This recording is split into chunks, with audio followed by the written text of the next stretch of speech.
자, 오늘 우리 그 말씀 교회 주시는 하나님의 말씀은 스가랴서입니다. 스가랴서 7장 8절에서 14절 말씀, 지난주 월요일 본문입니다. 큐티 설교를 하려고 했기 때문에 여러분도 아마 다 알고 계시는 본문이라서 낯설지 않을 겁니다. 특별히 구약 성경 중에서도 12소 선지서는 제일 어렵다고 생각하는 책입니다. 네. 우리가 그 중에서도 제일 어려운 스가랴서를 하게 됐는데요. 그래도 한번 말씀 보면서 전체 흐름도 한번 생각해 보고요. 좋은 또 유익한 시간이 됐으면 좋겠습니다. 자, 스가랴서 7장 8절부터 14절까지 말씀을 본문으로 해서 무엇이 참된 성전인가, 이 제목으로 말씀 나누도록 하겠습니다. 우리 한 목소리로 한번 같이 읽죠. 자, 시작. 여호와의 말씀이 스가랴에게 임하여 이르시되, 만군의 여호와가 이같이 말하여 이르시기를, 너희는 진실한 재판을 행하며 서로 인애와 긍휼을 베풀며 과부와 고아와 나그네와 궁핍한 자를 압제하지 말며 서로 해하려고 마음에 도모하지 말라 하였으나, 그들이 듣기를 싫어하여 등을 돌리며 듣지 아니하려고 귀를 막으며 그 마음을 금강석 같게 하여 율법과 만군의 여호와가 그의 영으로 옛 선지자들을 통하여 전한 말을 듣지 아니하므로 큰 진노가 만군의 여호와께로부터 나왔도다. 내가 불러도 그들이 듣지 아니한 것처럼 그들이 불러도 내가 듣지 아니하리라. 만군의 여호와가 말하였느니라. 내가 그들을 바람으로 불어 알지 못하던 여러 나라에 흩었느니라. 그 후에 이 땅이 황폐하여 오고 가는 사람이 없었나니 이는 그들이 아름다운 땅을 황폐하게 하였음이니라 하시니라. 아멘. 이 본문을 뭐 다 하진 않습니다. 이제 우리가 큐티 설교를 하기 때문에 이 중에서 한 구절을 가지고 1호 큐티 형태로 나누고 또 전체적인 적용점을 찾기 위해서 전체적인 또 주제를 나누는 쪽으로 해서 결론을 맺도록 그렇게 하겠습니다. 보통 보면 성경 통독을 많이 하는 게 좋다는 책들이 있죠. 그렇죠? 그래서 성경 통독을 많이 하면 좋습니다. 이런 책들이 있습니다. 그 방법론에 대해서 알려주는 책 혹시 아세요? 뭐 성경 통독을 이렇게 하라. 혹시 알아요?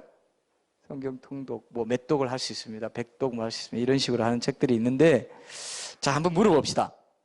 오늘 우리가 이 큐티 본문으로 삼은 스가랴서 같은 이런 책의 경우에 그 의미를 제대로 알지 못한 채로 100번 읽는 게 나을까요? 아니면 스가랴서가 어떤 책이다라고 하는 그런 오랫동안 연구한 신학자들이나 연구자들의 결과를 담은 책을 읽고 스가랴서를 2번 정독하는 게 더 나을까요?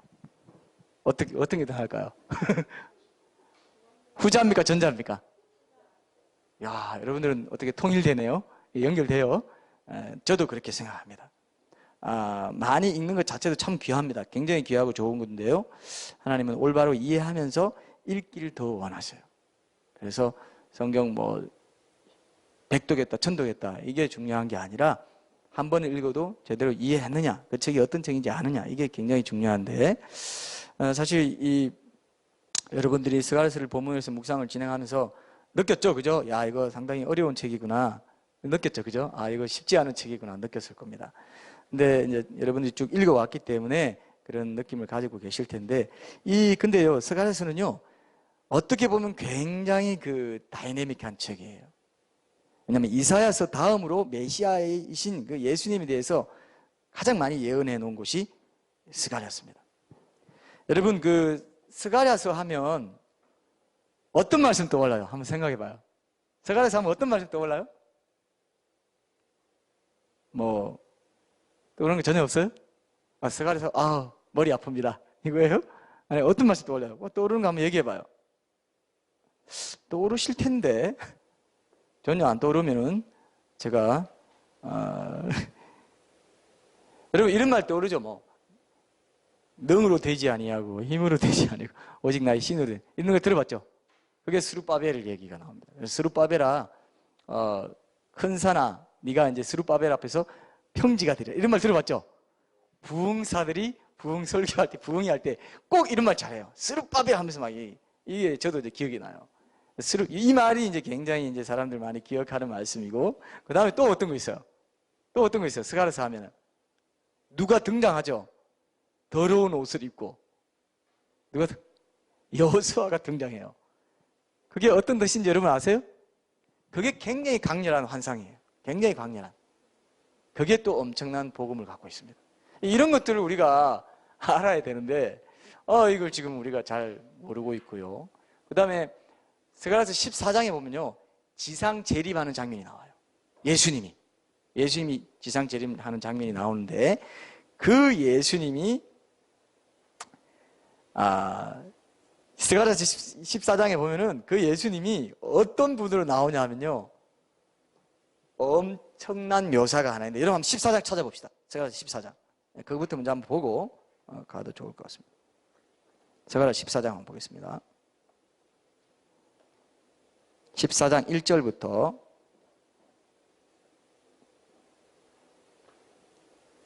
보시면 거기 보면은 예수님이 이제 초림하신 예수님에 대해서도 이제 얘기하지만 스가랴서는 재림에 대해서도 아주 분명한 말씀들이 나오는데, 가장 대표적인 구절이 스가랴서 14장 1절에서 9절까지입니다.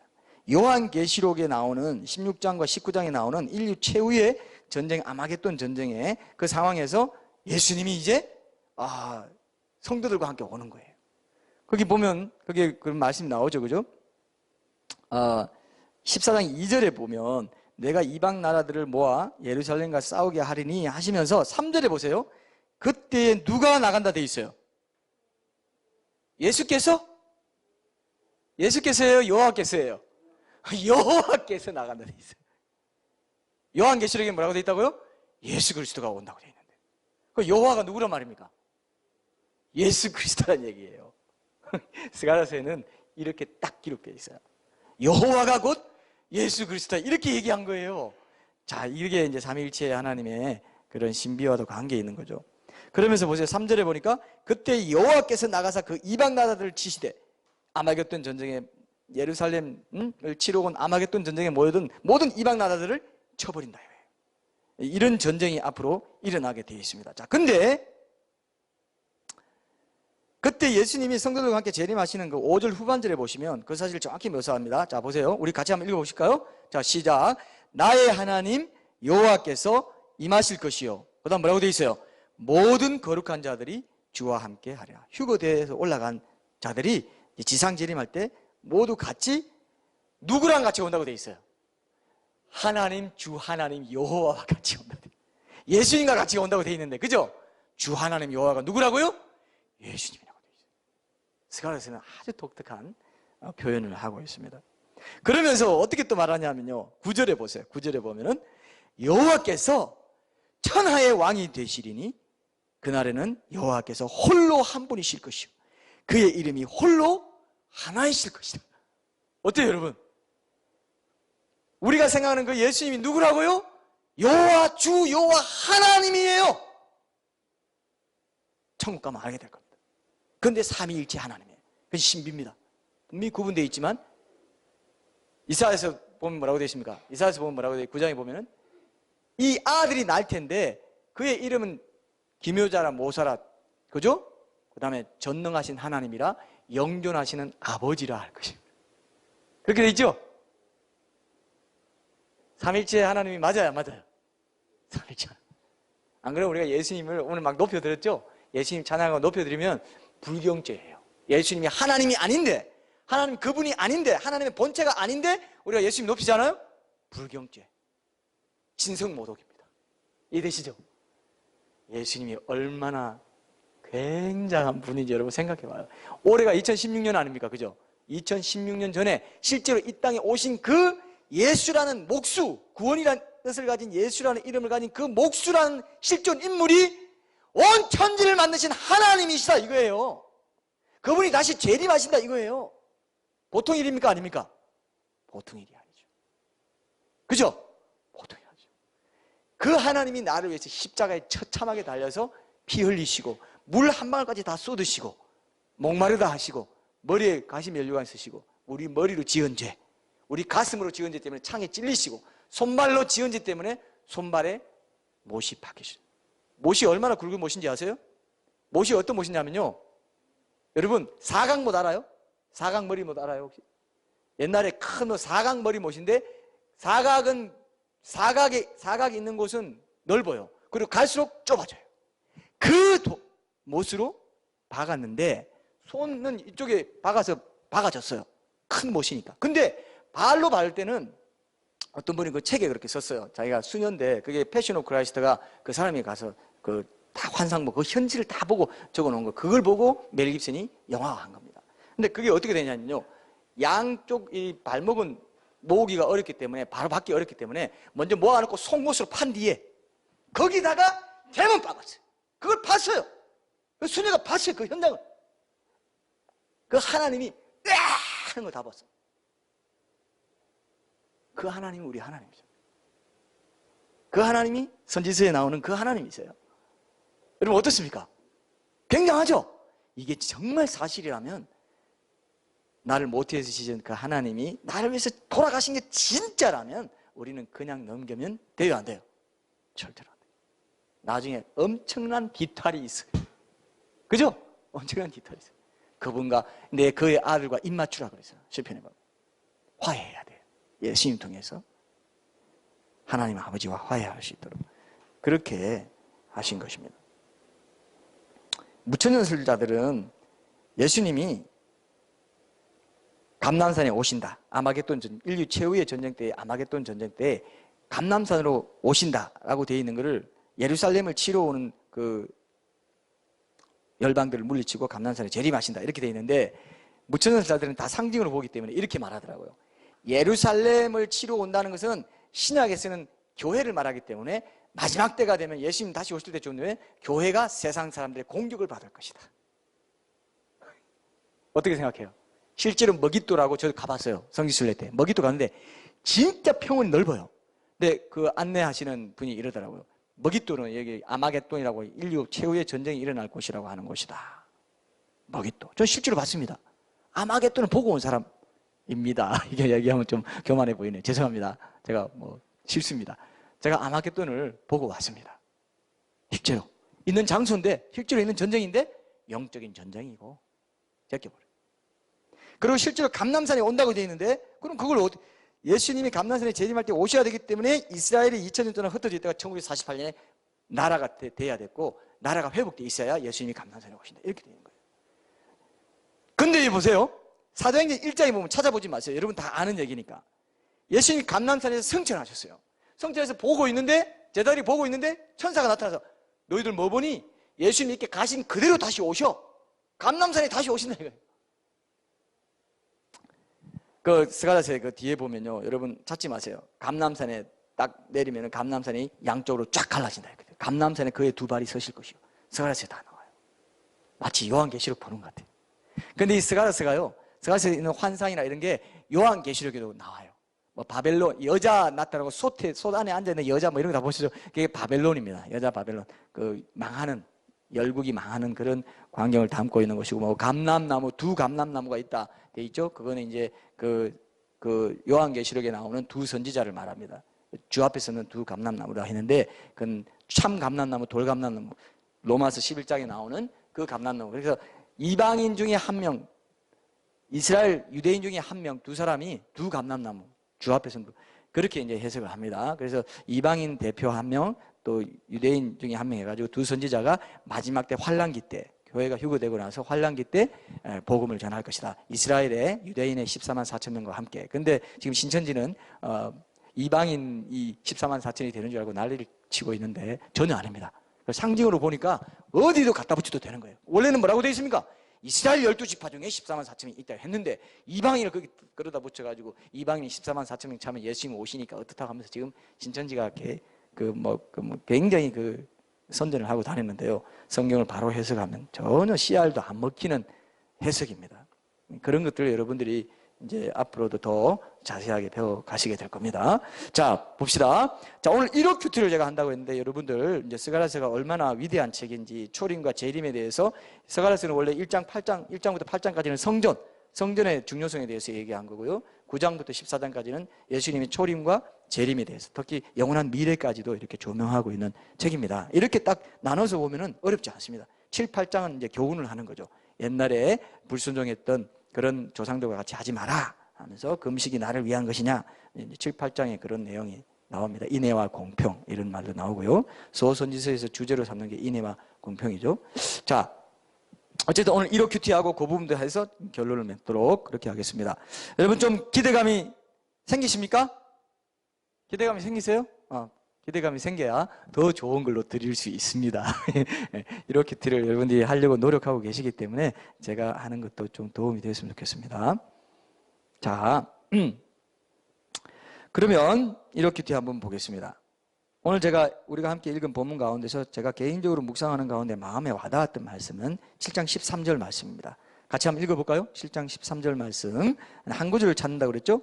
핵심 구절 및 단어를 찾는다고 그랬는데 저는 7장 13절 말씀 같이 한번 읽어볼까요? 시작. 내가 불러도 그들이 듣지 아니한 것처럼 그들이 불러도 내가 듣지 아니하리라. 만군의 여호와가 말하였느니라. 이 말씀 왜 와닿았나? 두 번째죠. 하나님이 부르시는데 안 들을 수 있단 말인가? 의아스럽습니다. 의아스러웠어요. 하나님이 그 하나님인 줄 몰랐나? 그가 하나님인 줄 진짜로 알았다면 감히 그 부르심에 응답하지 않을 수 있었을까? 이게 의아스러워서 적을 수 있죠. 그죠? 하나님이 부르는데 안 듣는다? 이게 말이 되나? 그런 생각이 이제 자연스럽게 들면 그렇게 적어 놓는 겁니다. 이 말씀이 왜 와닿았나? 이거는 자기가 들어놓는데, 자, 그렇게 적어 놓는데 이 말씀이 왜 와닿았나 해서 여러분 질문을 던져보는 게 좋아요. 질문. 여러분 생각나는 대로 2번 단계에서 질문 던져보면은 이력 큐티가 이 자리 잡히게 됩니다. 그래서 이 말씀이 왜 와닿은지 찾아보면서 질문도 떠오르게 되는데 그때 떠오르는 대로 던져보시면 큰 유익이 있습니다. 저는 이런 질문을 던져봤습니다. 하나님은 어떤 경우에 왜 나를 부르시는가? 어떤 경우에 왜 나를 부르시는가? 이렇게 물어봤고요. 하나님이 뭐가 부족하고 아쉬워서 나를 부르시고 찾으시나? 물어볼 수 있죠. 이러면서 주제가 좁혀져 갑니다. 성령님이 의문 갖게 해주시는 것을 마음을 열어놓고 적어보세요. 그 다음에 하나님이 부르셨는데 내가 못 알아들어서 응답하지 못해온 것은 아닌가, 이런 생각이 들었어요. 그런 생각 들 수 있죠. 그런 걸 적어보세요. 질문을 적어보세요. 자, 그리고 하나님이 불러서 내가 안 들어주는 게 하나님께 정말 큰 문제가 되나? 하나님 뭐가 답답해서? 이런 생각도 들었고요. 하나님도 삐지시는 분인가? 이렇게 적을 수 있죠. 삐지신 거나 마찬가지의 느낌이 들었습니다. 그래서 그렇게 적었고요. 내가 잘 듣는 말은 어떤 존재의 어떤 말인가, 이런 식으로 적으면서 첫 번째 이유는 이제 하나님이 부르시는데 안 들을 수 있나? 정말 그럴 수 있나? 하나님이 부르시는데도 안 들었다면 그 이유가 뭘까? 이런 의문이 들었다는 거죠. 그래서 여러분들도 큐티 하실 때 질문을 통해서 좀 더 주제를 좁혀 나갈 수 있다는 거. 질문 던지면서 중요한 실마리를 잡을 때도 있습니다. 이해되시죠? 그죠? 질문을 던져보는 게 굉장히 의미가 있다 하는 거 꼭 기억해 주십시오. 자, 하나님은 누구신가? 여기서 그러면 하나님은 누구신가? 하나님은 부르시는 분이기도 하고 들으시는 분이기도 하구나. 그렇게 적었습니다. 하나님은 부르시는 분이기도 하고 들으시는 분이기도 하다. 말하자면 하나님께 뭐가 있다는 겁니까? 하나님께 뭐가 있어요? 예? 귀가 있고 또 입이 있다는 거죠. 성경에 그러니까 찾아보진 마십시오. 시편 94편 9절에 보면은 귀를 지으신 이가 듣지 아니하시랴, 눈을 만드신 이가 보지 아니하시랴. 그렇죠? 하나님이 귀 지었죠. 그럼 귀를 지은 분이 안 듣겠어요? 듣는다. 그럼 눈을 지었죠. 눈을 지은 분이 안 보겠어요? 보신다. 굉장히 중요합니다. 다 듣고 다 보시고 하신다는 것입니다. 하나님이 아무런 반응을 못 하시는 분이 아닌데도 불구하고 우리는 어떻게 생각합니까? 하나님 아무런 반응도 못 하시고 너무 위대하고 강대한 분이셔가지고 막 찔러도 피 한 방울 안 나오는 그런 어떤 무생물처럼 느끼고 뭐 그냥 고목 뭐 이런 분으로 그냥 가만히 있는 이런 분으로 느끼는 게 지금 이상한 거예요. 하나님 어떤 분입니까? 사람들과 인격적으로 상호 소통하고 반응을 원하시는 분이다. 그죠? 하나님은 그런 분이시세요. 우리가 인격적으로 상호 소통, 서로 소통하고 내가 말하면 너도 듣고 네가 말하면 나도 듣고 이렇게 소통하자, 이런 분이라는 것을 기억하셔야 됩니다. 근데 하나님이 그럼 나를 부르신다는 건 뭐냐? 말씀을 통해서 그분의 뜻을 전달하실 때 나를 부르시겠구나. 이 그림이 그렇게 그려지더라고요. 그때 내가 그 말씀을 듣는다는 것은 그 말씀에 순종한다는 거구나. 이렇게 묵상을 전개해 나갔습니다. 내가 하나님을 부른다는 건 뭡니까? 내가 뭔가 필요해서 하나님의 도움이 필요하고 뭔가 아쉬워서 기도와 간구로 하나님께 나아가서 그분을 찾고 부른다는 의미가 되는 거죠. 근데 그때 하나님이 듣지 않는다는 것은 뭡니까? 기도에 응답하시지 않는다는 의미입니다. 자, 이해되셨죠? 그럼 자연스럽게 묵상하는 가운데서도 하나님 나를 부른다는 게 뭐지? 하나님께서 말씀을 통해서 내게 뜻을 전달하고 그 뜻대로 살기를 원하시는 마음으로 주시는데 내가 못 듣고 순종하지 못한다. 그랬을 때 내가 필요할 때 기도 간구할 때 하나님도 그것을 안 들어주시겠다. 맞죠? 이게 이제 이 말씀을 우리가 이해할 수 있는 그런 큰 흐름이 되는 거죠. 저는 여기서 특별히 더 이 상반절에 더 계속 마음이 갔습니다. 내가 불러도 그들이 듣지 아니한 것처럼. 근데 하나님이 부르시는데 감히 사람이 듣지 않을 수 있나? 이게 내 마음을 계속 잡아 끌더라고요. 근데 그걸 뭐냐 하면요. 바로 하나님께서 이 말씀을 통해서 내 문제를 지적하고 조명해 주고 싶으신 게 있기 때문에 자꾸 그게 마음이 가는 거예요. 이해되시죠? 자꾸 경험해 보셔야 돼요. 왜 자꾸 이게 마음이 갈까? 자, 여러분, 하나님이 그럼 나는 누구인가? 내 문제는 무엇인가? 4번 해봅시다. 하나님이 나를 부를 때는 특정한 경우에 하는 것이 아니라고 생각이 되더라고요. 하나님의 그 자리는 항상 모든 것의 중심에 있고 항상 일정한 소리를 내십니다. 근데 내가 어때요? 내가 못 듣는 거더라고요. 내가 못 들어요. 환경에 의해서 어떤 염려, 근심, 어떤 다른 생각 때문에 하나님은 항상 중심에 계십니다. 그리고 항상 말씀을 하세요. 계속 일정한 소리로, 톤으로. 크지도 않고 작지도 않게. 근데 내가 어떻게 듣습니까? 내가 작게 듣거나 때로는 내 상태가 좋을 때는 크게 들리기도 하고. 그죠? 이렇게 듣는가라는 그런 그림이 좀 그려졌어요. 지금도 하나님은 여러분 어떻게 말씀하시는지 아세요? 오늘 같은 주일 예배 때 설교를 통해 말씀하세요. 그죠? 내 큐티를 통해서 말씀하세요. 환경이나 사람들의 조언, 내가 또 기도할 때 말씀하세요. 기도할 때 여러분 하나님의 음성이 어떻게 들려요? 기도할 때 하나님의 음성이 어떻게 들려요? 마음속에 뭐라고요? 마음속에 누구야 이렇게 한다고요? 박 집사야 내가 여기 있느니라 이렇게 해요? 진짜 그런 목소리 비슷하네요. 그렇게 안 하고요. 생각이 들어와요. 생각이 딱 들어와요. 생각이 딱 들어와요. 누가 생각나? 중보기도 할 사람이 딱 생각나요. 생각이 들어옵니다. 마귀도 생각 넣어줬다 그랬죠. 요한복음에 마귀도 누구한테 넣어줬다 그랬어요? 가룟 유다한테 예수를 팔 마음을 넣어준, 팔 생각을 넣어줬다 그랬어요. 하나님도요 생각을 넣어주세요. 그리고 나도 내 생각이 있고 하나님 생각이 있고 마귀 생각이 내 안에 세 가지가 있어요. 그래서 하나님이 많이 생각을 넣어주시고 하나님이 말씀하는 게 많이 잘 들리면 내가 성령 충만한 거예요. 내가 정결한 거고 거룩하게 살아가는 어떤 그 흐름을 가지고 있다는 것입니다. 그래서 하나님의 음성을 듣는 건 가능합니다. 생각을 줌으로써 내 마음이 평안해지고요. 어딘지 모르게 자꾸 기쁨이 샘솟아요. 하나님의 말씀을 듣고 살고 하나님 음성을 듣고 내가 교제하고 살잖아요. 그런 축복이 있습니다. 그러고 싶죠? 하나님 말씀 듣고 살고 싶죠? 하나님 생각이 자꾸 하나님께서 내게 생각을 주세요. 좋은 생각을 주세요. 그리고 하나님을 더 추구하고 하나님만을 사모하려는 그 마음을 주십니다. 자, 근데 제가 이런 생각이 들더라고요. 순종하는 삶을 살라고 하나님께서 내게 말씀 주시는데 하나님과 나의 관계를 바르게 하는 그 길이 순종하는 삶이기 때문에 그렇게 부르시고 나에게 말씀해 주시는데 그 얘기가 어떤 얘기이기도 하냐면요. 나 너랑 얘기 좀 하고 싶다. 너랑 대화하고 싶고 너랑 친밀하게 교제하고 싶어. 그 얘기이기도 하다 이거예요. 너랑 같이 있고 싶고 네가 보고 싶고. 이해되시죠? 그죠? 하나님의 말씀을 생각나게 해서 음성을 들려주실 때도 있습니다. 그 음성을 통해서 그 말씀을 통해서 뭘 하자는 겁니까? 나 너랑 교제하고 싶고 너랑 친밀해지고 싶다. 친밀해지려면 내게 죄가 없어야 돼요. 거룩해. 내가 거룩하니 너희도 거룩하라. 내가 말씀을 통해서 계속 순종하는 삶을 통해서 내가 점점 더 거룩해질수록 하나님과 더 친밀해집니다. 친밀해지는 것이 굉장히 중요합니다. 천국은 어떤 곳이냐? 서로 친밀한 사람들끼리 사는 곳이에요. 지옥은 어떤 곳이냐? 서로 사이 안 좋은 사람끼리 살아요. 그 지옥입니다. 이해되시죠? 근데 천국에 갔는데 하나님과 내가 사이가 별로 안 좋아. 천국 가면요 너무 괴롭고 답답해가지고 지옥이 좋겠습니다 하고 실제로 지옥 가요. 제 말 이해했죠? 제 말 이해했어요? 막 성가대가 막 찬양하는 소리가 너무 괴로워요. 나 하나님과 별로 친하지도 않는데 나 도저히 천국 못 있겠다 해서 지옥으로 간다 이거예요. 이해되시죠? 그러니까 지금 이 땅에서부터 천국적인 삶을 계속 살아야 됩니다. 주님과 친밀하고 또 이 교회는 뭡니까? 서로 친밀하게 교제하고 서로 형제 자매로 서로 위해주고 격려하는 그런 천국 공동체를 우리가 교제 공동체잖아요. 그럴 때 여기 사실 우리가 소그룹하고 뭐 할 때 천국을 느낄 수 있도록 하나님이 디자인을 해 두셨습니다. 근데 이렇게 부르시는 것은 내가 순종하기에 좋은 컨디션일 때만 부르는 게 아니더라고요. 성경의 기록이 항상 거기 기록되어 있기 때문에 접할 때는 그 각각이 항상 나를 순종해를 부르시는 타이밍이고 컨디션이다. 이 말 제가 이렇게 묵상하면서 이 묵상이 됐습니다. 어쨌든 항상 성경의 기록이 항상 있기 때문에 그 접할 때는 그 각각의 말씀이 나를 순종해를 부르시는 그 타이밍이에요.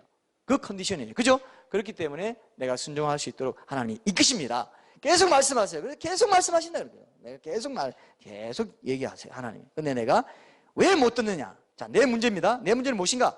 내가 들을 귀가 부족하구나. 내가 하나님의 말씀보다 세상의 말, 영향력이 있는 어떤 타인의 말에 더 많이 귀를 기울이면서 살아가고 있기 때문에 그렇구나. 그래서 예수님이 들을 귀 있는 자는 들으라 했어요. 그죠? 들을 귀 있는 자. 들을 귀가 내가 없다 이거예요. 들을 귀만 열어놓으면 내가 너희 부를 때 네가 안 들었지? 이제 네가 날 부를 때 나 안 들을 거야. 그런 말을 들을 수도 있는 상황이다 이거예요. 자꾸 들을 귀를 하나님께 열지 않고 내가 직접적으로 관계 있는 사람들 말만 듣고자 하고 이러는 거죠. 쉬지 말고 기도하는 것도 뭡니까? 계속 하나님께 쉬지 말고 의탁하고 그분을 부르고 그분께 의탁하는 사람들. 근데 하나님은 안 불러도 아쉽지 않다고 느끼는 이게 우리의 무감각한 병일 수가 있습니다. 자, 나는 어떠해야 하는가? 자, 여러분 나는 어떠해야 하는가 할 때 여러분들에게 제가 이런 말씀 드렸는데요. 구체적인 행위 일주일에 한두 번 정도는 그렇게 하시고 딴 때는 내 마음의 결심, 마음의 변화, 마음의 회복, 마음의 치유도 적용이라고 했습니다. 근데 제가 여기서는 여러분 구체적인 행동을 하나 여러분들에게 소개하겠습니다.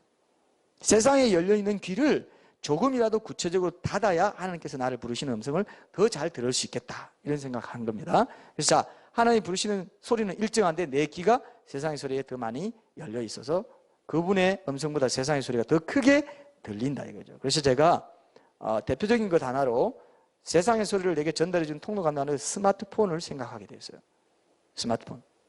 스마트폰이요, 이게 작은데도 온 세상이 여기 다 들어있어요. 그죠? 그래요 안 그래요? 온 세상이 여기 들어있고요. 여기 뭐 네이버에 들어가면 다음에 들어가면 다음이나 네이버를 제가 중요한 기사들을 좀 비교해서 이렇게 뭘 보느냐?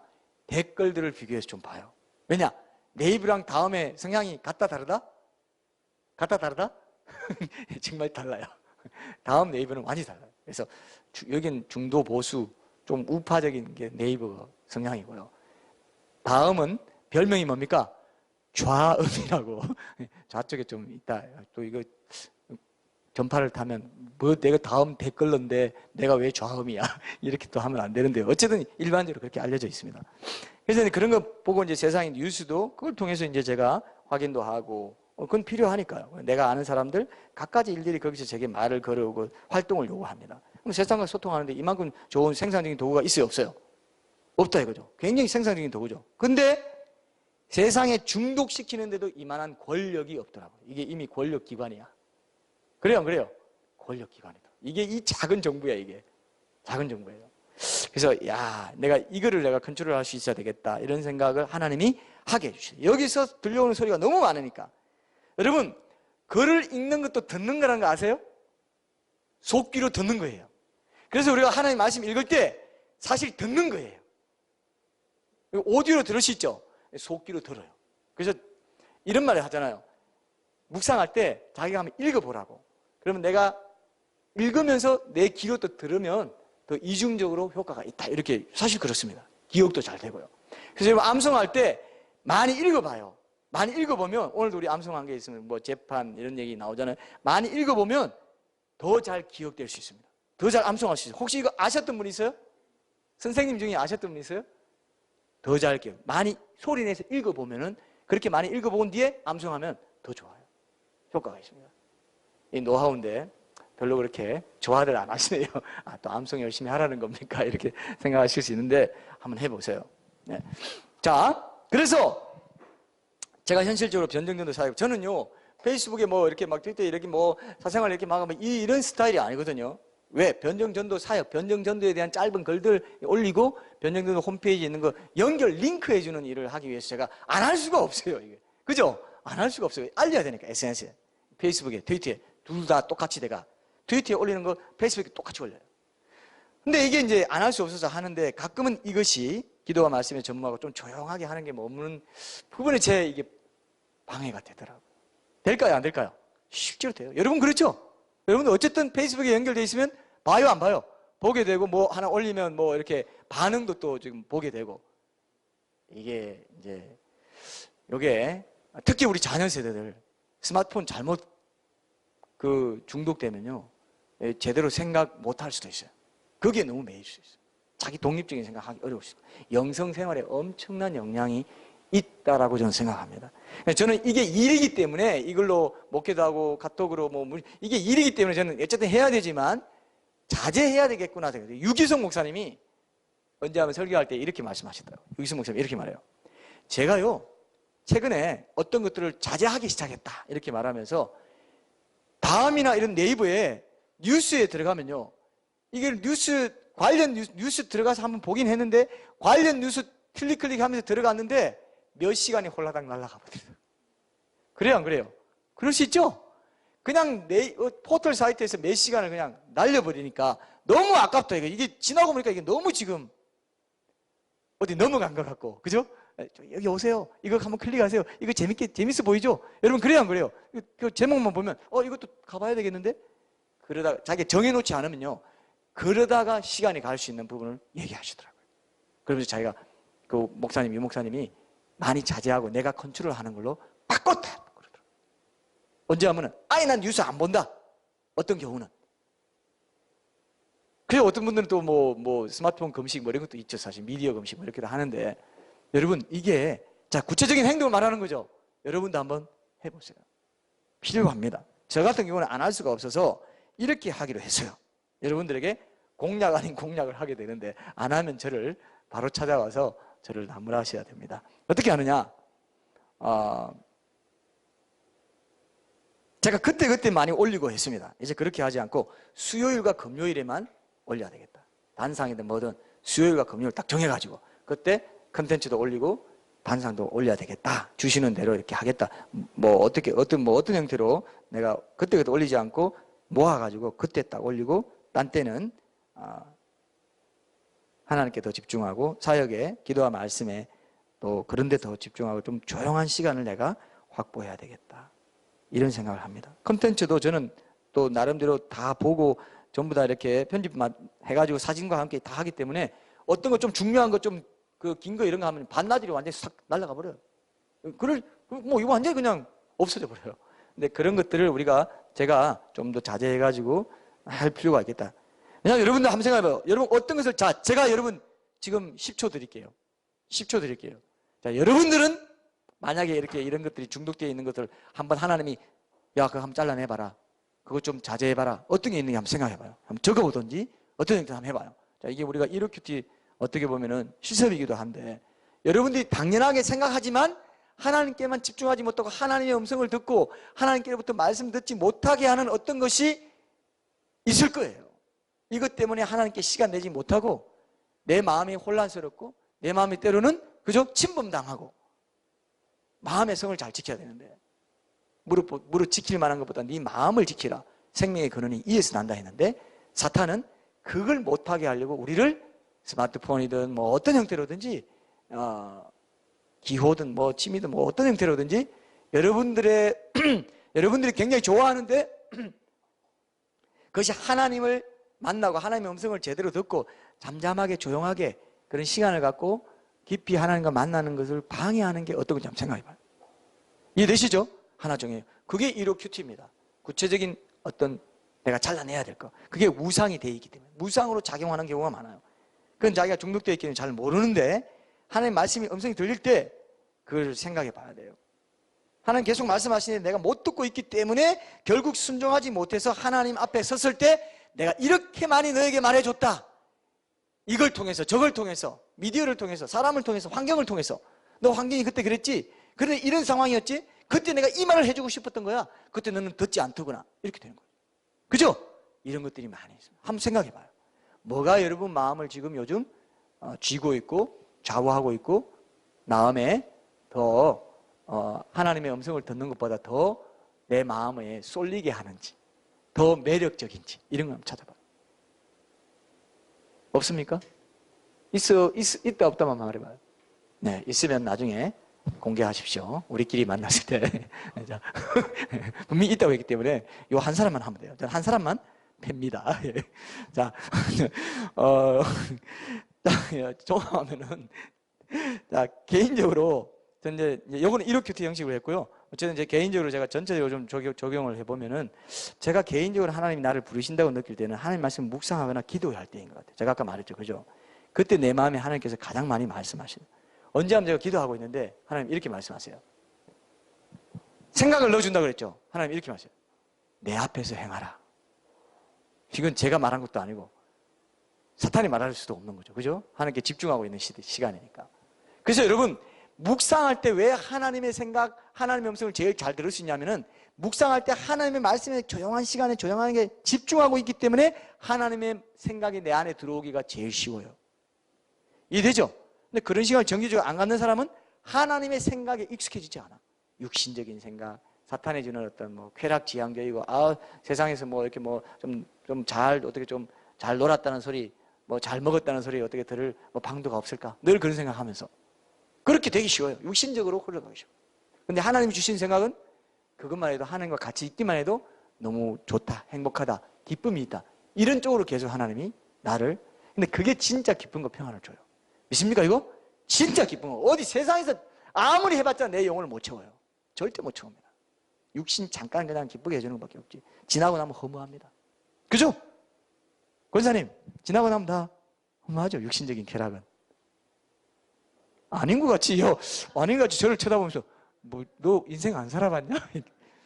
죄송합니다. 제가 잘못 물은 것 같습니다. 자, 어쨌든 하나님께서 그럴 때 많이 말씀하세요. 근데 주로 하나님이 주시는 생각은 생각을 통해서 전달된다고 했죠. 말씀과 관련이 있거나 내 삶의 연약한 부분과 관련이 있더라고요. 자, 하나님께서 내 앞에서 행하라. 그러면 내가 지금 누구 앞에서 지금 많이 행하는 지금 그 방향으로 좀 가고 있다는 겁니까? 하나님 앞이 아니고 사람 앞에 보이려고, 사람 앞에 인정받으려는 마음이 나뉘어 있는 걸 하나님 보시고 내 앞에서 행하라. 이렇게 하시는 거죠. 제가 언제 한번 좀 엘리베이터 나 혼자 타고 가면서 딱 올라타고 불평을 했습니다. 아, 어떻게 그분은 그렇게 해서 이렇게 하면 안 될 텐데. 야, 정말 뭐 이런 식으로 제가 생각했어요. 어떤 사람을 이렇게 그때 모임에서 제가 누굴 만나고 왔는지 하여튼 제가 그렇게 궁시렁궁시렁 했더니요, 바로 말씀이 올라와요. 뭐라고요? 시편에 있는 말씀. 내가 나중에 시편에 찾아봤어요. 근데 그 말씀이 시편에 있더라고요. 딱 올라오는데 말씀이 올라와요. 어디서 올라온지 모르겠어.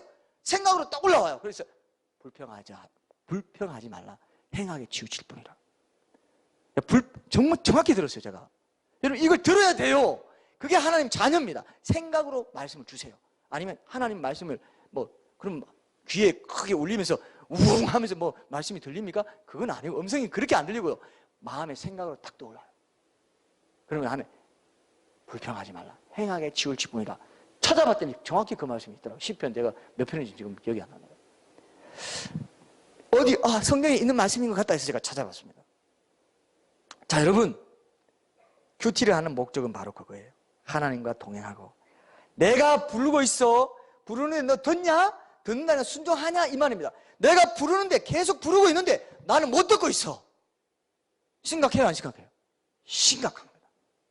하나님의 자녀들은 하나님의 음성 듣고 사는 사람들인데, 그래서 음성 듣고 분별하고 뜻을 분별하며 사는 사람들인데, 하나님이 생각으로 주시고 말씀을 암송하고 기억하고 묵상하고, 여러분 제가 그랬죠. 식기도 할 때라도 3번 그날 주신 말씀 다시, 그죠? 기억하면서 살아가 했잖아요.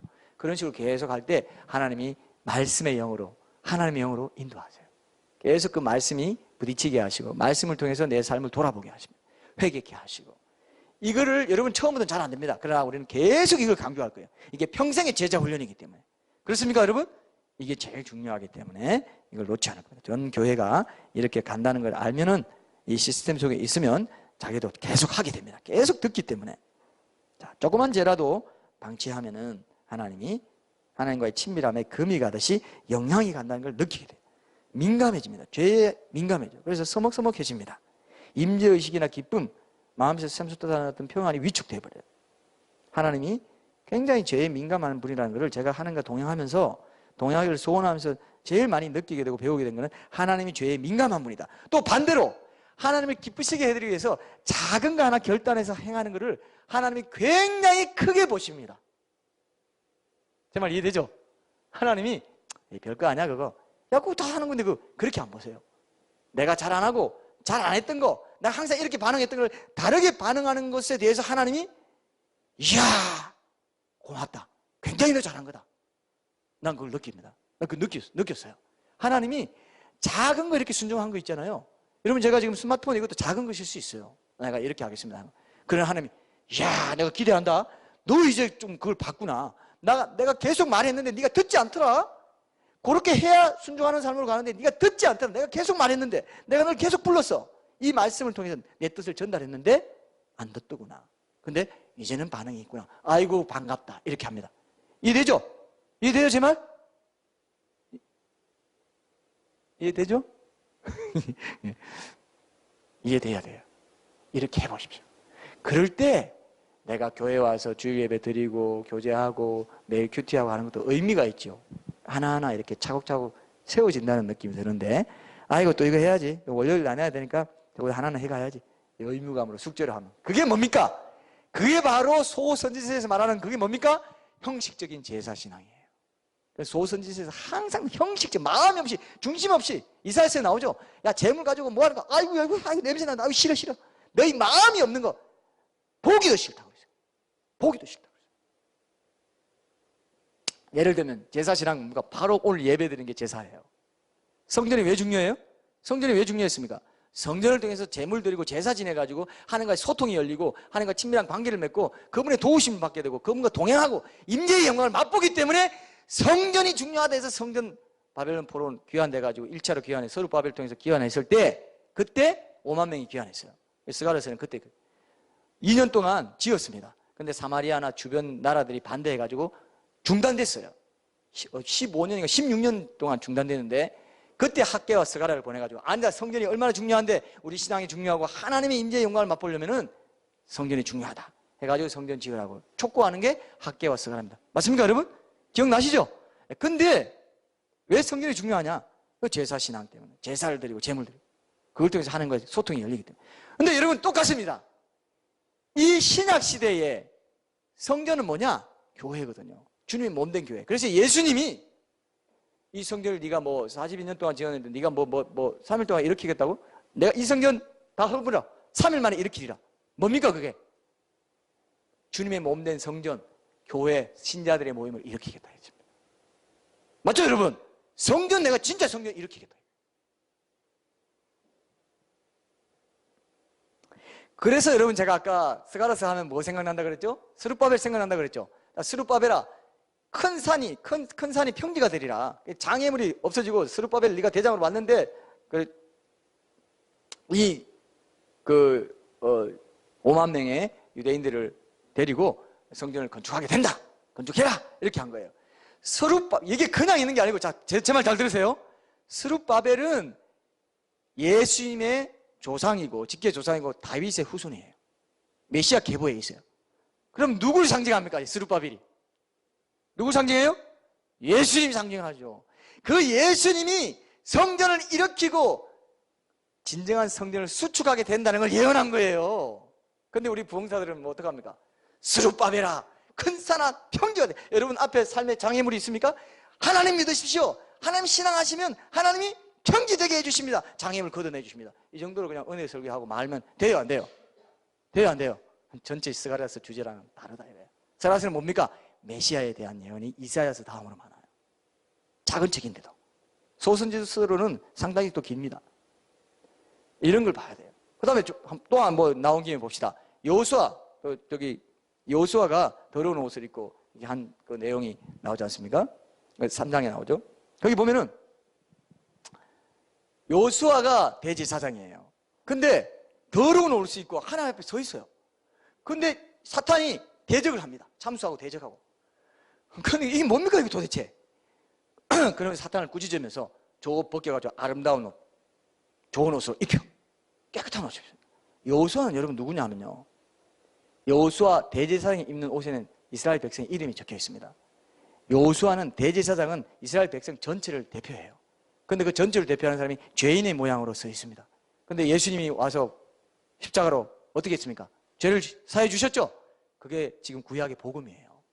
예수님의 십자가와 부활 사건을 통해서 이스라엘 백성들, 죄인들이 깨끗하게 된다, 의롭다함을 받는다는 이 신칭의의 사건을 거기 보여주고 있습니다. 이해되시죠? 그죠?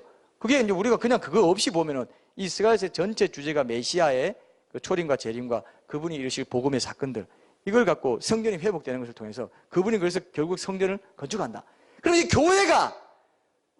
교회가 스가랴서에 있어요, 지금. 야, 제사신앙, 너희들 마음 없고, 야, 그런 거 나 꼭 보기도 싫다 하는데, 여러분들이 지금 각자가 성전이고, 이 교회가 성전인데, 이 제사를 드리러 예배에 와가지고 이런 생각하고 있습니다. 자, 이거 빨리 끝나고 밥 먹고 가서 뭐 할까? 이 생각하고 있어, 마음이.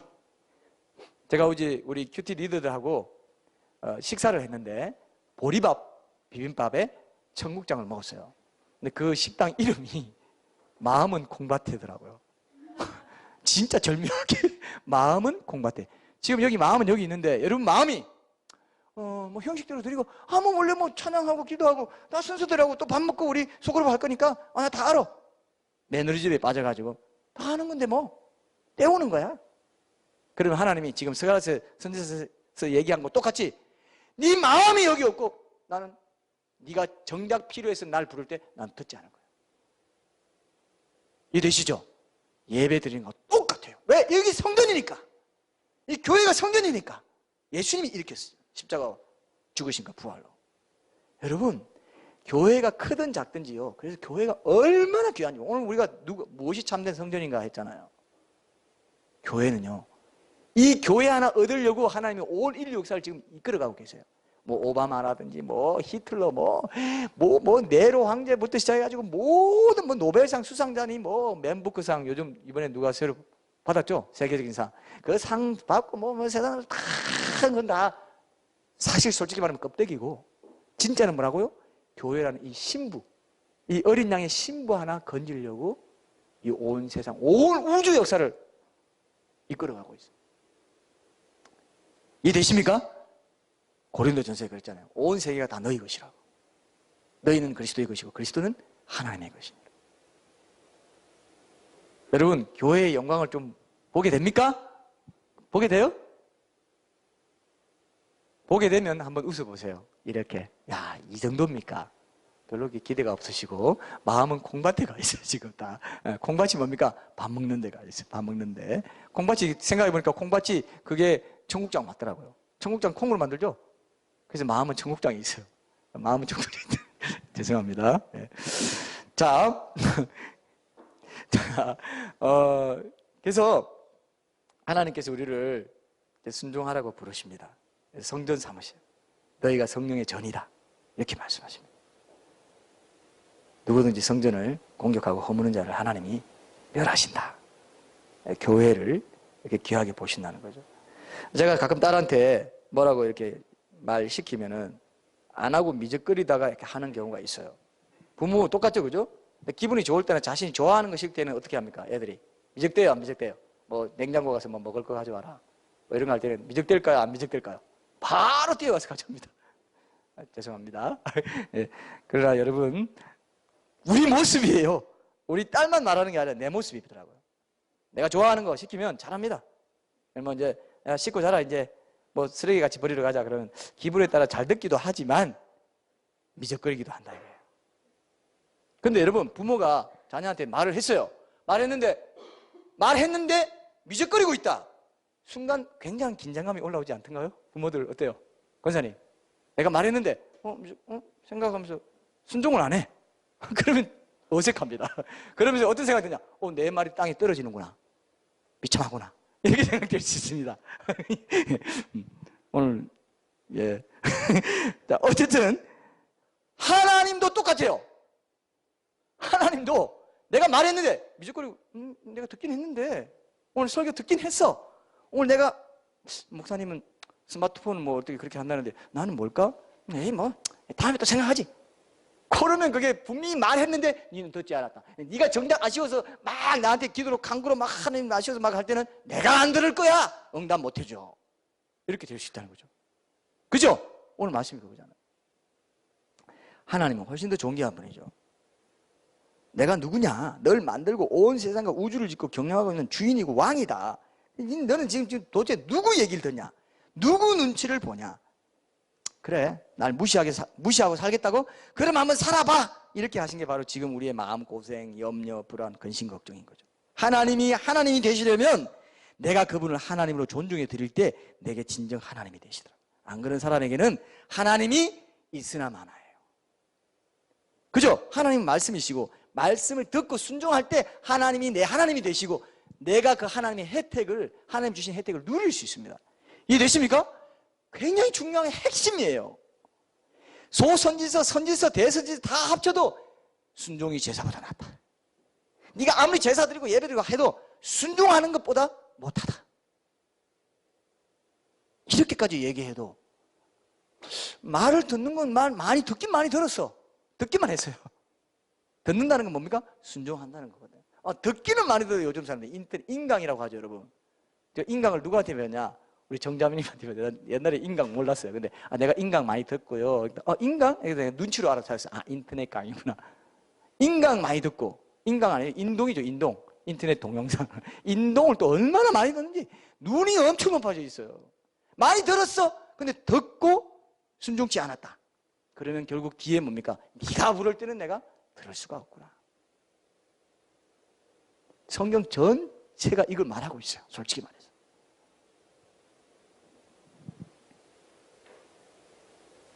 하나님이 예전에는 율법을 주시고 선지자를 통해 권면하시고 경고하셨지만은 그렇게 해서 사람 불렀다면 지금은 예배의 설교, 매일의 큐티 말씀, 기도 이런 걸 통해서 계속 저를 부르고 계세요. 그렇다고 느끼십니까? 실제적인 겁니다, 여러분. 오늘 그냥 제가 큐티 설교를 위한 큐티 설교, 저는 설교를 위한 설교 절대 하고 싶지 않아요. 하여튼 뭔가 하나 여러분들이 이거 하나 내가 붙잡고 순종해야지. 이런 게 없으면 저는 하나만 합니다. 그런 게 없이 여러분이 지금 이게 듣고 앉아 있잖아요. 그럼 뭐가 커진다 했어요? 심판이 더 커진다. 안 들었으면 나 더 좋았을 텐데. 그죠? 듣고 행치 않는 자는 더 매를 더 많이 받는다 그랬어요. 오늘 여러분 심판의 재료가 더 많아지는 겁니다. 오늘 참여한 만큼. 그렇기 때문에 듣고 내가 저렇게 한다니까 나도 이렇게 한번 해봐야지 하셔야 돼요. 맞습니까, 여러분? 이게 주님의 마음이에요. 주님이 여기 지금 내가 너를 불렀지만 너희 듣지 않았다. 너가 말을 할 때 나 안 들을 거야. 그게 바로 우리 주님의 마음에 큰 기대감도 없고 너무 흔해진 말씀이라 가지고 지루해하고 감흥이나 감사도 없고요. 예수라는 이름처럼 하나님이라는 이름도 이제 거의 닳고 다른 종교 용어의 하나가 된 것 같아요. 그래서 아무나 하나님 이름 불러요. 그러니까 그가 부르든 말든 내가 대답하든 않든 큰 상관이 없습니다. 이 말은 그 당시 사람들에게 하는 말 같지만 제가 느낄 때는 지금 하나님이라는 이름에 익숙해진 지금 우리한테 더 하는 말 같아요. 네가 하나님이라고 말 많이 들었지? 성경에서 날마다 하나님 나를 부르고 계신데 그렇게 부르시는 분의 이름이 하나님이어서 응답 안 해도 당연한 것처럼 생각하고 있어요. 하나님은 원래 그렇게 말하고 항상 그렇게 교과서적인 분이고 항상 말씀하시는 분이니까 내가 좀 뒤에 들어도 괜찮고 내가 다 있을 텐데 좀 괜찮겠지 항상 거기 계시고 내가 답답하면 또 그때는 한번 얼굴 봐드리고 그러면 조금 위로해드리고 내 밥벌이에 당장 중요한 사람 다른 사람 직장에서 내 명줄을 쥐고 있는 그 사람 말 내가 들어야지 영원한 가치에 대해서 말하는 거는 내가 좀 뒤에 들어도 될 거야. 그게 사탄이 속이는 거예요. 이해되시죠? 그게 사탄이 속이는 거예요. 하나님 그걸 말씀해요. 우리 마음에 있는 우상을 바꾸고 내가 이렇게 불러도 네가 듣지 않나? 네가 진짜 아쉬워서 할 때는 내가 못 듣는데 그렇게 말하는 거예요. 같은 주제를 계속 말씀하고 있습니다. 근데요 항상 나를 부르며 기다리는 분이 아니에요. 잠언 1장 20절에서 33절까지 보면은 거기 보면요 여러분 찾지 마세요. 이제 시간이 없어서 이제 곧 끝날 건데 거기 보면은 내가 부르고 소리를 높이고 시끄러운 길목에서 소리를 지르고 오라고 했는데 너희 어리석은 자를 어리석음을 좋아하고 거만한 자를 다 그거 버려라. 나의 책망을 읽고 돌이키라. 이렇게 얘기했습니다. 근데 도리어 나의 모든 너희가 듣기 싫어하였고 내가 손을 펴서 돌아보는 자가 없고 도리어 나의 모든 교훈을 멸시하고 나의 책망을 받지 아니하였으니 너희가 재앙을 만날 때에 내가 웃을 것이며 너희에게 두려움이 임할 때에 내가 비웃으리라. 안 듣겠다 이거죠? 안 듣겠다는 건 항상 기다리는 거 아니에요.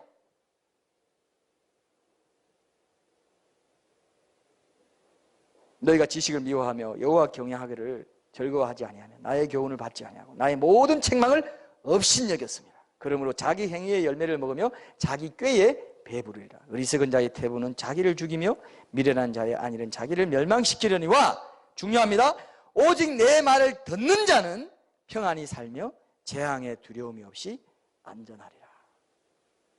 듣는 자, 듣는 자입니다. 듣고 마는 게 아니고 듣는다는 것은 순종하는 걸 말해요.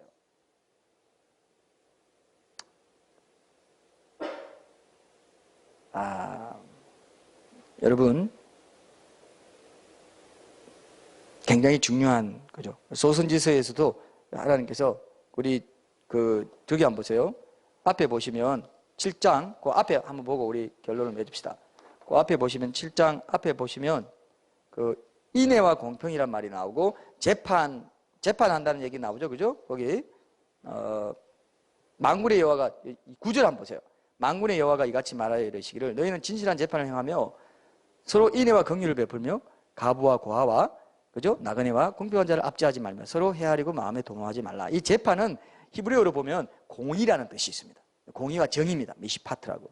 인애는 헤세드예요. 헤세드, 우리 학원 이름이 또 헤세드 있죠? 헤세드.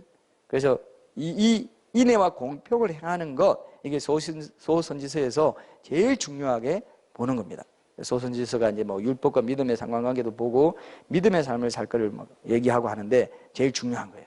메시아 예수님이 오셔서 이런 세상을 만들게 되고 인애와 공평이 온전히 이루어지는 세상을 만들게. 너희가 이미 임했지만 아직 이루어지지 않은 그 세상을 바라보면서 너희도 이렇게 살아라. 근데 형식적인 제사 종교 이런 것을 벗어나야 인애와 공평, 인애와 공의를 사랑하고, 하나님이 인애를 먼저 주시기 때문에 우리가 그 인애에 대한 외적인 표현으로 공의롭게 살아갈 수 있어요. 정의를 추구하면서 거짓말하지 않고 이렇게 살아갈 수 있어요. 인애와 공의라는 개념은 선지서에서 굉장히 중요합니다. 내가 인애라는 게 뭐냐, 하나님을 향한 마음에서 우러나오는 그 마음으로부터 우러나오는 사랑과 충성, 감사, 이게 인애예요. 하나님은 그때 인자와 은총과 자비, 긍휼 이런 것들을 이제 주시고 공의롭게 살아갈 수 있도록 능력을 주십니다. 서로 연결되어 있어요. 그래서 여러분, 이렇게 살아가는 사람들이 굉장히 적기 때문에 선지서에서 주제는 뭐냐면 남은 자 사상이에요. 굉장히 적다. 소수고 좁은 문이고 생명으로 인도하는 좁은 문이고 거리로 가는 사람은 소수기 때문에 소선지서에서 계속 얘기하는 게 뭡니까? 결론입니다. 오늘 돌아오라는 메시지. 거기서 돌이켜서, 그죠? 회개하고 돌아오라. 선지서 보면 맨날 그런 얘기 나오죠? 그 죄악에서 돌이키라. 내 말을 언제까지 안 듣겠느냐? 내 말에 순종하고, 순종이 제사보다 나오는데 너 제사를 제대로 드려라. 예배 제대로 드려라. 진심으로 드려라. 영과 진리로 드려라. 신령과 진정으로 드려라. 계속 하는 얘기 그겁니다. 인애와 공평이. 인애로 드려라.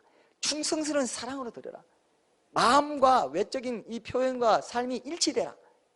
이 세상, 이 사회가 문제되는 게 뭡니까? 다 정부에서도 어떤 정권을 위해서 어떤 권력욕 때문에 어떤 걸 결정하고 사람 나오면 인애 공평이 공평하게 시행되지 않으면 이 정부에 문제가 생기고 사회에 공동체에 문제가 생겨요. 하나님은 이제 그런 하나님 나라를 이루어 가시기 위해서 우리에게 그걸 주문하고 네 삶이 그렇게 돼야 되겠다. 돌아오라. 하나님의 심판의 날, 주 여호와의 날, 여호와의 날이 온다, 주의 날이 온다. 이게 계속 나였습니다. 그죠? 그 심판의 날, 돌아오라. 남은 자로 살아라. 인애와 공평을 가지고 살아라. 하나님 말씀 듣는 자로 살아라. 순종하는 자로 살아라. 계속 하시고. 그렇게 이루실 분이 메시아다. 메시아가 곧 온다. 이런 얘기 계속 하는 거예요.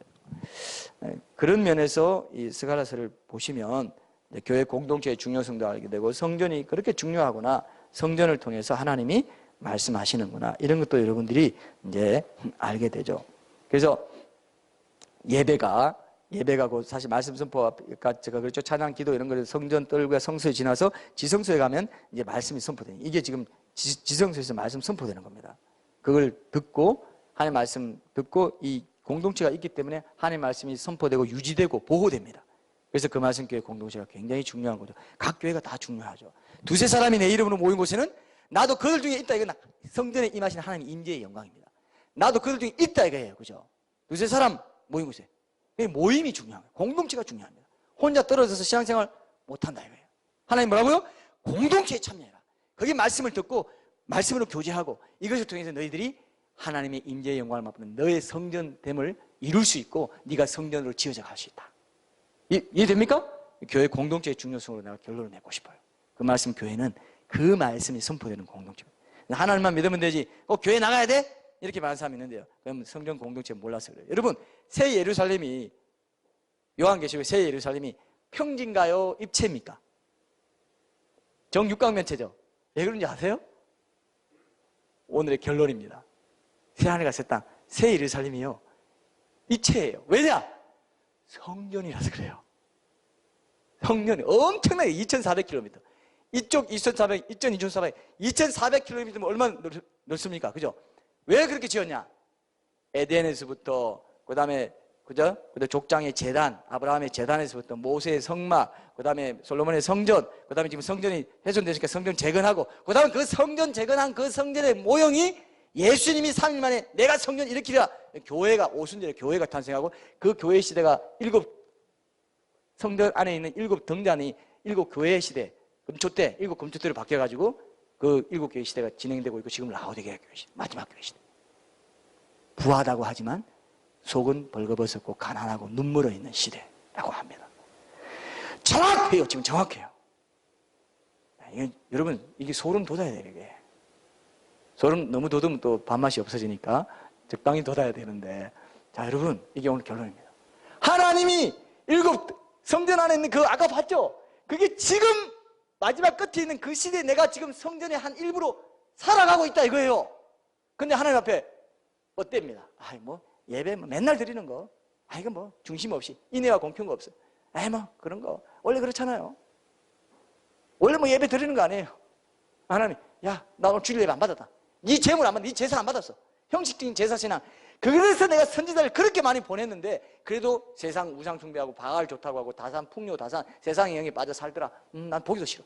냄새 맡기도 싫어. 냄새 난다. 너 찬양 드릴 때 마음은 콩밭에가 있더라. 너 찬양 제물 안 들었어 오늘. 나 못 받아. 벌레가 끼어서. 싫어. 너 찬양할 때 염료로 그냥 쩔어 있어. 싫어. 너 오늘 제물 안 들었어. 항상 예배 드린다고 생각하지 마세요. 항상 예배 드릴 수 있을 거라고 생각하지 마세요. 오늘 예배가 마지막이라고 생각하고 드려야 되겠죠? 그래야 돼요, 여러분. 하나님이 지금 그렇게 말씀하시는 거예요. 하나님이 지금 그 말씀하시는 겁니다. 그렇게 해서 너가 살아야 되겠다. 네가 성전이 돼야 되겠다. 네가 내 아들 예수를 닮아가야 되겠다. 그렇게 말씀하시는 겁니다. 기억하시고 우리가 정말 하나님의 성전으로 살게 해주시고 우리가 이렇게 그 예배로 함께 모인다는 것 자체가 너무 그리스도의 몸을 이루는 신자들의 공동체가 너무 귀한 거죠. 이거 하나 얻으려고 그 구약 역사와 신약 역사를 이끌어 오셨군요. 온 세상 우주 역사를 이끌어 가시고 여러분 감격이 됩니까? 감격이 돼야 결단할 수 있어요. 이제 결단 우리가 찬양하고 결단하는 시간 가지십시다.